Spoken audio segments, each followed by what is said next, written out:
In 2016, Benon Ibrat was a clinical nurse at a private health facility in Nagongera, Tororo district. In the same year, Ibrat made a decision to upgrade from certificate to a diploma in nursing in the hope of increasing his earnings. I had to resign from my job.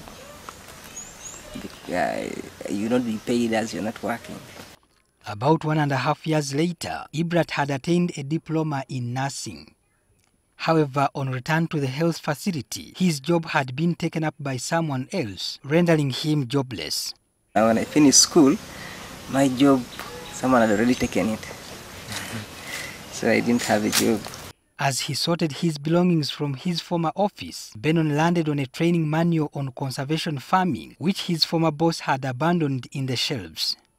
The literature in the manual interested him, and the conservation farmer was born. So I was interested. I read through, and that got me. I'm like, I'm going to start farming.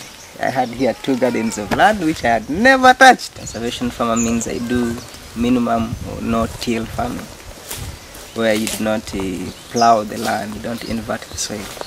You try to disturb the land as little as possible. Just prepare the places you are going to plant and plant in those. He began with 2 acres in Osion village, Olupe Parish, Kumi district, grazing maize, sorghum, soybeans and cowpeas. His first harvest enabled him to buy a second-hand working tractor to ease his work.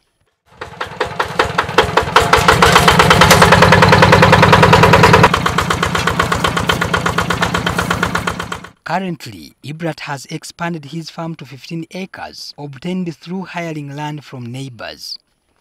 With bigger harvests now, Benon is assured of a ready market for his produce whenever he feels like selling it. He does not regret losing his job. This farming solution assures you to get a fairer yield. Even when things are bad, where farmers will get 0, I will still get something. So usually my harvests are good. He does not regret losing his job.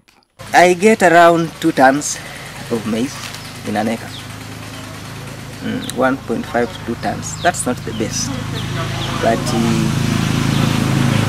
compared to what people do get around here, some of them struggle to get half a ton, about 300 to 500 kilos. However, like many farmers across the country, Benon depends on rain to keep his crops growing. Prolonged drought is a major challenge, and his efforts to have a simple irrigation scheme remain a challenge as water sources are far off. And these days, rain is unpredictable. It can decide to go for long vacations. I have dug 3 shallow wells looking for water in order to run that system. 2 of them I have met with the hard rock. So I am still trying to get a water source.